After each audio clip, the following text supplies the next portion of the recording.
พวกผู้ไทยทั้งหลายเอ้ยตั้งแต่หลายปีมาแล้วปู่ย่าตานายของเฮาไม่ได้รู้จักพระเจ้าองค์เทงแท้เขาได้นับถือรูปพระและผีทั้งหลายของเขาแต่เดี๋ยวนี้เฮาทั้งหลายเห็นมีแจ้งแล้วเฮาได้ยินคำประเสริฐของพระเจ้าหักเฮาทั้งหลายเฮาได้ยินเรื่องพระเยซูพระบุตรของพระเจ้าพระองค์ได้มาอยู่ในโลกนี้พระองค์ได้ตายยกบาปยกโทษต่างเฮาพระเยซูกลับคืนมาจากความตาย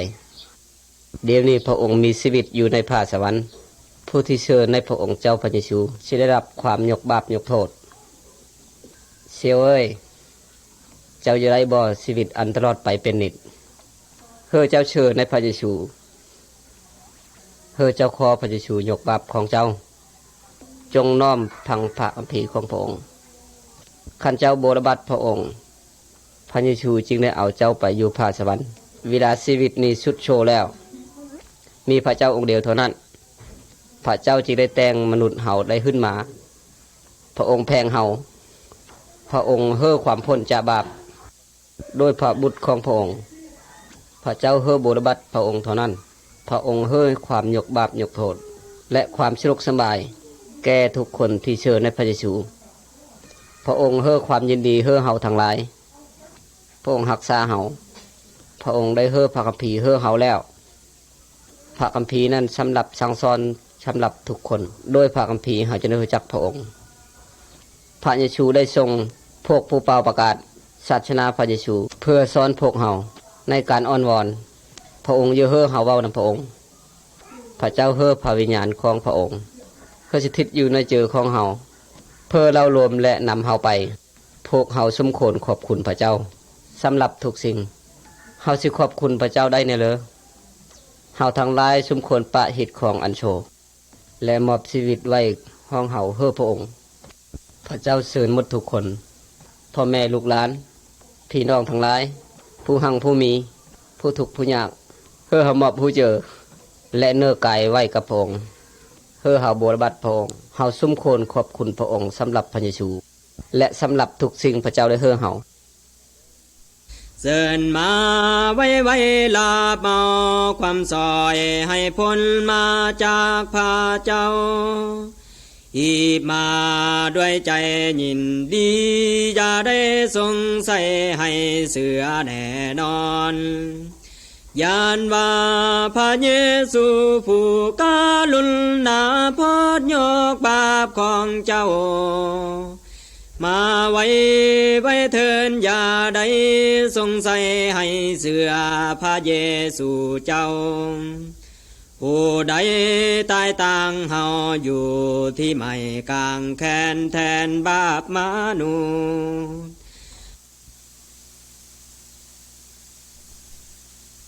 พี่น้องทั้งหลายเอ้ยขอให้เห็นถึงความสว่างแห่งชีวิตตะกี้แต่ก่อนเพื่อเฮาได้ยินความต่างๆปู่ย่าตานายของเฮาได้ถือพระพินีทั้งหลายเฮาได้ย่านผีพญามารเวลาเสี้ยวสหายตายไปแล้วเฮาได้ให้ห้องเดี๋ยวนี้พระเจ้ามีเข้าประเสริฐข้อที่หนึ่งแม่นพระเจ้าเนี่ยแม่นเปลือพระเจ้าได้แต่งผ้าสวรรค์และแผ่นดินโลกพระเจ้าได้แต่งสิ่งสารพัดพระเจ้าได้แต่งมนุษย์ช่องผู้มี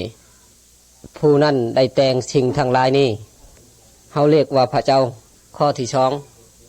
พี่พญามารเป็นแน่เลยพี่พญามารนี่ต่อสู้พระเจ้าเลยเนื้อตนเดิมทุกสิ่งดีที่สุดแต่ว่ายังมีเทวดาตนหนึ่งโอโตมันได้ตั้งตนต่อสู้พระเจ้าพระเจ้าได้ทิ่มเทวดานั้นได้ออกแต่ผ้าสวรรค์มันจึงได้มาในโลกนี้เทวดานั้นเป็นพญามารหมู่เพิ่นเป็นผีเมื่อต้นเดิมพญามารจึงได้รอลวงซองผู้มีผีพญามารจึงได้รอลวงในทุกมือนี้พระเจ้ามีอำนาจหลายกว่าผีพญามารมือหนึ่งพระเจ้าสิทิ่มผีพญามารลงมรหกคนทั้งหลายบรบัติผีต้องตกมรหกข้อที่สามเฮาสิพ้นบาปได้แน่เหรอเฮาสิพ้นจากอำนาจผีพญามารได้แน่เหรอพระเจ้าหักมนุษย์โลกเฮาทั้งหลายจึงได้ทรงพระบุตรองค์เดียวลงมาในโลกพระเยซูได้เกิดเป็นคนพระเยซูไม่ได้บาปเพิ่นได้รักษาความสั่งของพระเจ้าพระเยซูได้มาเพื่อตายสำหรับเฮาทั้งหลายพระเยซูได้รับโทษแทนเฮา เวลาพระเยซูขึ้นมาจากตายแล้ว พระองค์ได้เหาะขึ้นผ่าสวรรค์เดี๋ยวนี้พระเยซูมีชีวิตชืบๆไปเป็นนิจพี่น้องทั้งหลายเอ้ยแต่ก่อนพวกเขาไม่รู้จักสิ่งทั้งหลายนี้เวลานั้นเขาได้ย่านความตายหลายพระเจ้าแสดงทางดีสำหรับเขาทั้งหลายเจ้าแถวช่องทางในมือเดียวมีได้ทางพระเยซูเป็นทางที่ดีทางนี้จึงแม่นทางไปผ่าสวรรค์ถ้าเจ้ามีไปทางพระเยซูเจ้าสิไปมรหกชืบๆไปเป็นนิจให้เจ้าเลือกเอาทางพระเยซูพระเยซูจึงกล่าวว่าจงตามเฮาไปเถิดเดี๋ยวนี้สิเว้าอีก3ข้อให้เจ้าจือไว้ข้อที่1พระเจ้าแม่นเปลือพระเจ้าได้แต่งแผ่นดินโลกนี้พระเจ้าได้แต่งสิ่งสารพัดข้อที่2พี่พญามารเป็นนะเลอพี่พญามารต่อสู้พระเจ้าพี่พญามารล่อลวงมนุษย์ทุกมือนี้ข้อที่3หาสิพ้นจากบาป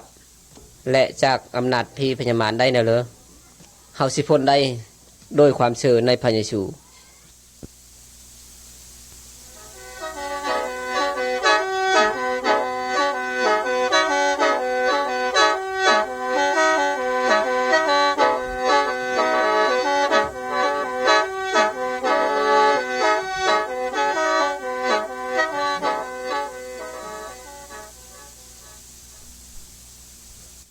มือหนึ่งเวลาตอนเทงผู้หญิงผู้หนึ่งได้ไปตักน้ำเพิ่นเห็นผู้ชายผู้หนึ่งนั่งอยู่ในคือน้ำช้างหันเวลาผู้ชายนั้นได้เห็นผู้หญิงได้มาตักน้ำเพิ่นว่าขอกินน้ำแดผู้หญิงก็ประหลาดใจร้ายจึงตอบว่าเจ้าไม่ได้เป็นชาติเฮาเป็นเลิศเจ้าจึงขอกินน้ำเฮาชาติเจ้ากับชาติคอยบ่คือกันสายนั้นตอบว่าแค่นเจ้าหูจักว่าแม่นเพลอที่เว้าน้ำเจ้าเจ้าสิขอกินน้ำเฮาแม่ยิงตอบว่าเป็นเพลอเจ้าไม่ได้เพลอได้ตักน้ำสร้างนี่เลือกแท้เจ้าสิตักน้ำได้แน่เลยสายนั้นจึงได้ว่าทุกคนกินน้ำนี่จึงได้ยะอีแต่ว่าเพลอได้กินน้ำมานี่เขาได้ประทานเฮ่อมันผู้นั้นจึงไม่ได้ยะน้ำชืบๆไปแม่ยิงนั้นขึ้นได้เจอว่าโอ้เรื่องอันนี้เรื่องดีแท้ๆสบายแล้วจึงไม่ได้มาตักน้ำเนื้อนี้สร้างอันนี้ไก่แท้ๆแดดฮ้อนอีหลีท่านเอ้ยขอกินได้น้ำนี่เพอคอยจึงไม่ได้หิวแล้วไม่ได้มาตักน้ำอันนี้พระเยซูจึงได้เว้านํผู้หญิงจงไปบอกโพจะมาพี่ผู้หญิงตอบว่าคอยไม่ได้โพพระเยซูได้เว้านำเพิ่นว่าเจ้าเว้าอีหลี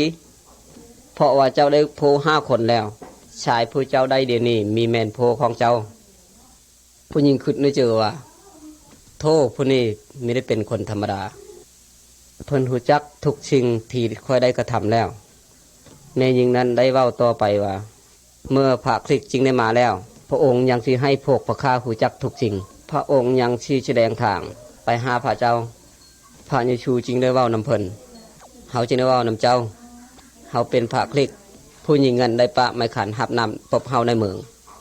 เพิ่นได้ห้องคนทั้งหลายมาเบิ่งคนผู้หนึ่งคนผู้นี้ได้บอกค่อยทุกสิ่งค่อยได้กระทำแล้วผู้นี้เป็นพระคริสต์ที่ปู่ย่าตานายจึงได้เว้าว่าพระองค์ยังสิมา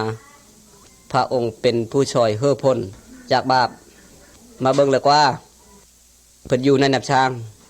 เขาได้ออกจากเมืองได้ไปหาพระเยซูเขาได้เชิญพระเยซูอาศัยอยู่กับเขาเพิ่นได้ท่าอยู่ในหัน2 มือ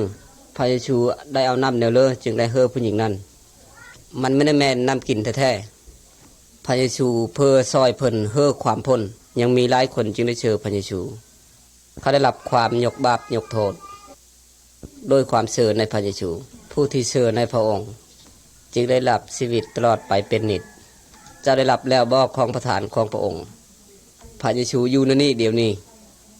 ขันเจ้าขอความยกบาปยกโทษพระเยซูจะประทานเฮ่อเจ้า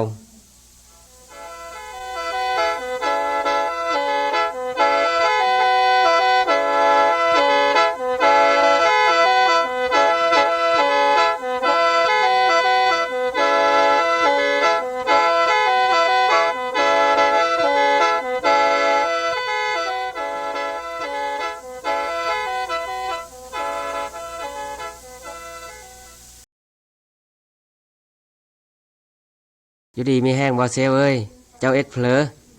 ค่อยขุดดินนี่เพื่อเฮ็ดโชนให้มันงามดี ตลอดชีวิตของเฮาเพื่อให้มันจ้าแจงเฮาต้องเอ็ดในเรื่องแนวเลยเนาะจ้าแจงขี้ดินจ้าแจงอาหาร และจ้าแจงเฮือนซ่าน ผู้จ้าแจงเพื่อความตายก็มี แม่นแล้ว แต่ว่าค่อยไม่ได้คิดถึงความตายแค่พึ่งเพื่อไม่ได้เจ็บไม่ได้ไข้เพิ่นไม่ได้เคยคิดถึงความตาย คนที่อยู่ดีมีแหงชี้จัดแจงเพื่อความตายได้แน่เหรอ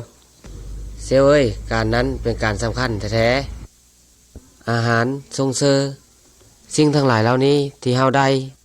มันก็มีเฮิงมีน่านปานเลอแต่ว่าจิตวิญญาณของเฮามีได้ตายเลย เดี๋ยวนี้เฮามีชีวิตอยู่แต่ว่าการจัดแจงเพื่อชีวิตในภายหน้าเป็นการสำคัญที่สุด แม่นค่อยคิดแนวนั้นเฮาสิรู้จักความจริงได้แน่เหรอยังมีบางคนได้เว้าว่า เวลาเพิ่นได้ตายแล้วชีวิตเพิ่นได้เชี่ยงชุด อีกบางคนเว้าว่าวิญญาณของเฮาได้เกิดมาใหม่หลายคนเว้าหลายสิ่งสิรู้จักทางถึกได้แน่เหรอสิจัดแจงเพื่อภายหน้าได้แน่เหรอ หลายคนทำแนวนั้น แต่ว่ามีคำประเสริฐจากองค์พระเจ้าเทียงแท้ ความประเสริฐนี้สอนเฮาเพื่อให้รู้จักความจริง ผู้ที่ได้ยินก็ได้มีประโยชน์หลาย โธ่ข้อยอยู่รู้จักหลายแท้ๆเจ้าบอกคอยสิได้บ่ พระเจ้าว่าร่างกายของเฮาสิตายได้อยู่ แต่ว่าจิตวิญญาณนั้นสิมีชีวิตอยู่เลยผู้ใดได้รับความยกบาปผู้นั้นจะได้ไปในฟ้าสวรรค์ เขาจะได้อยู่นำพระเจ้าอยู่เลยผู้เลอยังมีบาปเวลาเขาตายจะไปในนรก เขาจะได้ถือโทษสืบไปเป็นนิดเป็นนิด โอ้ยะแท้ๆเนาะแม่นเพลอสิผลบาปใด พระเจ้าได้จะแจ้งทางเพื่อพ้นจากบาป พระองค์ได้เฮ้อพระบุตรองค์เดียวของพระองค์เพื่อรับโทษต่างเฮาพระเยซูได้ไต่ไม้ขันแขนเพื่อแทนเฮาถ้าพวกเฮาเซ้อและโบรบัตพระองค์ พระองค์ได้ยกบาปของเฮาเมื่อนั้นเฮามีได้รับโทษเมื่อเวลาเฮาตายแล้ว แต่ว่าถ้าเฮาทั้งหลายมีได้โบรบัตจะมีได้เวลาพ้นจากบาปใดพระเจ้าว่าได้กำหนดไว้แล้วว่าคนทั้งหลายต้องตายเท่านึงและภายหลังนั้นมีการตัดสิน โอ้ยินดีหลายที่ได้รับความทั้งหลายนี้เมื่อก่อนค่อยไม่รู้จักความจริงเดี๋ยวนี้ค่อยสิจัดแจงเพื่อภายหน้าค่อยสิเชื่อพระเยซูสิขอพระองค์ยกบาปของค่อยสิเชื่อความของพระเยซูค่อยสิหนี้จากความโศกของค่อย ถ้าเจ้าเอ็ดแนวนั้นเจ้าจะมีความยินดีเนื้อเจอของเจ้า เจ้าสิได้ความสุขสำราญ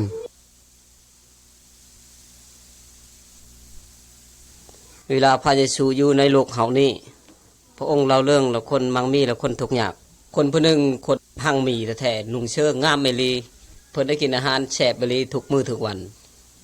ยังมีคนผู้หนึ่งคนทุกข์ยากเป็นบาดเต็มกระตนกระโตเพิ่นนอนอยู่ในแคมประตูนะคนหังคนมี คนทุกข์ยากอยากกินอาหารผู้มันหังผู้มันมีตกลงในโต๊ะมาเลบาดคนทุกข์ยากคนทุกข์ยากนั้นได้ตายไปได้ตายขึ้นหอสวรรค์เพิ่นผู้หังมีตายไปก็คือกันเพิ่นได้ไปพังศพเพิ่นคนหังมีตายไปได้ตกมรหกเพิ่นได้ทุกข์ยากหลายเพิ่นได้ห้องช่วยเด้อทุกข์ยากหลายเพิ่นได้ตกมรหกช่วยเด้อค่อยทุกข์ยากหลายเอานำมาใส่ปากให้ค่อยแดกค่อยอยู่ในแปลวไผ่เพิ่นได้ยินความตอบอยู่ผ่าสวรรค์ยังมีเหี่ยวอันลึกอันกว้างวางกลางพวกเฮากับพวกเจ้าขันยอแต่ผ่าสวรรค์ออกไปชมรหกออกไปไม่ได้ขันยอแต่มรหกออกไปเชื้อผ่าสวรรค์ออกไปไม่ได้คนหังมีตกมรหกเพิ่นห้องหาปะค่ายังมีไอ้น้อง5 คนเพิ่นห้อง5 คนทุกยากไป5 เหือนพอปะค่าได้ทอดขอบอกไอ้น้องยันเขาตกมรหกคือกันมรหกนี่เป็นบ่อนลำบากหลายถ้าคนที่ตายนี่ตายแล้วขึ้นมาแต่ตายไปบอกเขาสิเชื่ออยู่อีกเธอหนึ่งเพิ่นได้ยินความตอบอยู่ผ่าสวรรค์ไปไม่ได้ดอกเขามีพระคัมภีร์แล้วเขาพังพระคัมภีร์นั่นถ้าเขามีพังพระคัมภีร์ถ้าคนตายนั่นขึ้นมาแต่ตายไปบอกเขามีเชื่อพระเยซูว่าความจริง ถ้าเจ้ามีปะความบาปของเจ้าเจ้าสิตายคือกัน เจ้าสิถือโทษอยู่ในมรหกพระเยซูได้ตายแล้ว เพื่อรับโทษแทนเจ้าทั้งหลายพระเยซูตายไปแล้ว3 มื้อกลับคืนมาคือเก่าเดี๋ยวนี้พระเยซูสถิตอยู่ในพระสวรรค์ผู้ที่เชื่อในความพระองค์จึงได้วิตตกมรหกพระเยซูสามารถเปลี่ยนแปลงในใจให้เฮาได้อย่าเฮอคือคนโชนั้นตกมรหกเพื่อปะความบาปของเจ้าคันเจ้าตายแล้วมีได้ผลบาปของเจ้าชีวิตอยู่ในโลกนี้มันชันๆไม่ได้ยืนไม่ได้ยาวผู้ที่เป็นคนฉลาดต้องจัดแจงไว้เพื่อชีวิตของเจ้าในภายหน้าพระคัมภีร์เว้าว่าถ้าผู้ใดได้สิ่งของในทางโลกนี้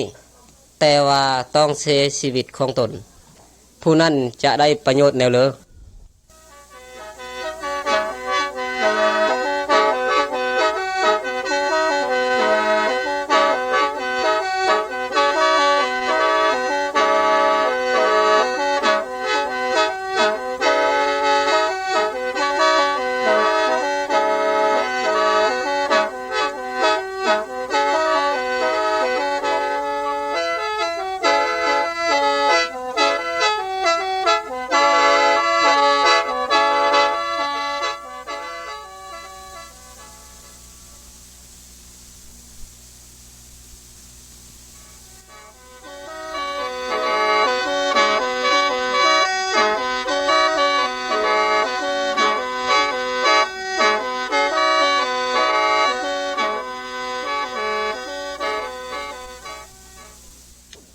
ฟังได้ยินว่าเสียงแค้นนะ ได้ยินแล้ว เขาชื่อเหยาอยู่นะฮันเขาห้องหาผี โอ้เขาเราจะเอาโดนปันเลอร์ เพิ่งเติบคือซีเมนเขาถวายบูชา เขาเป่าแขนและเหยาแต่ว่าเวลาเขาเหยาโจรแล้ว เขามีหูจักคนไข้ชีดีหรือไม่ดีเพื่อเลยเชื่อพระเยซูแล้วเพื่อหูจักพระเจ้า พระเจ้าแสดงนำเจอของพระองค์โดยพระคัมภีร์ผู้เฮาโบรบัตพระเจ้าและพระเจ้าช่วยเฮาทางหลายให้ควับตามคำสั่งของพระองค์พระเจ้าห้ามว่าอย่าชูเลี้ยวห้ามมอเหยาทางหลายชูห้ามมอถวายทางหลายอย่าชูไปดูหมออย่าจะถึกถอยหายย้อนเขา โทษความนี้แข็งแรงแต่แท้นอ พระเยซูสอนว่าถ้าว่าเฮาทางหลายอ่อนวอนในนำชื่อของพระองค์พระเจ้าอยู่ฟ้าสวรรค์จึงได้ยินพระเจ้าสิไว้พรเฮา เฮาสมควรอ้อนวอนมุเลอ อ่อนวอนมือเลยก็ได้ เวลาตื่นแต่ดึก เวลาไปนำทางหรือเอ็ดเวก่อนสิกินข้าวก่อนไปนอน เจ้าอ่อนวอนก็ได้ ในการยากลำบาก หรือว่าในความยินดี เจ้าอ่อนวอนก็ได้ เวลาเฮาอ่อนวอนเฮาชอบเจอพระเจ้า จงชุ่มชื่นยินดีในพระเจ้าเลยๆอย่าอุกเจอในสิ่งหนึ่งสิ่งเหลือจากเธอ แต่ความต้องการเยอะใดของเจ้า จงให้ทราบแก่พระเจ้าโดยความอ่อนวอนก็ดีโดยความขอเชิญก็ดีโดยความโมทนาพระคุณ และความสุขสำราญแห่งพระเจ้า อันเลอล้นที่จะเข้าเจอได้ ก็จะหักษาเจอและความคิดทางหลายของเจ้า เวลาคอยอ้อนวอนพระเจ้าสิได้ยินบ่ พระเจ้าสิได้ยินอยู่ เพราะเป็นดังนั้นพระเจ้าจึงจะเฮือเฮาไปในความยินดี เพราะว่าพระเจ้าเป็นสหายของเฮาความยินดีมีได้อยู่ในทรัพย์สมบัติของเฮาแต่ว่าความยินดีของเฮาอยู่ในพระเจ้ามีแม่นบ่ แม่นแล้ว เวลาเฮาอ้อนวอนเฮาเป็นสหายของพระเจ้า พระองค์หักเฮาเลย เดี๋ยวนี้เฮือเฮาขอบพระคุณของพระเจ้า เพราะว่าพระองค์นั้นได้อวยพรเฮือเฮาเป็นอันมาก โอ้พระบิดา พระเจ้าผู้อยู่ในฟ้าสวรรค์ขอน้อยขอขอบพระคุณยินดีขอบพระเยซู เพราะพระเยซูได้ตายเพื่อยกบาปของขอน้อยขอบพระคุณสำหรับพระวิญญาณของพระองค์ เพราะว่าพระวิญญาณสถิตอยู่ในจือของขอน้อย ขอให้โปรดโซยขอน้อยได้เทวไปในความหัก สิ่งทั้งหลายนี้ขอน้อยอ้อนวอนในนามซื้อพระเยซู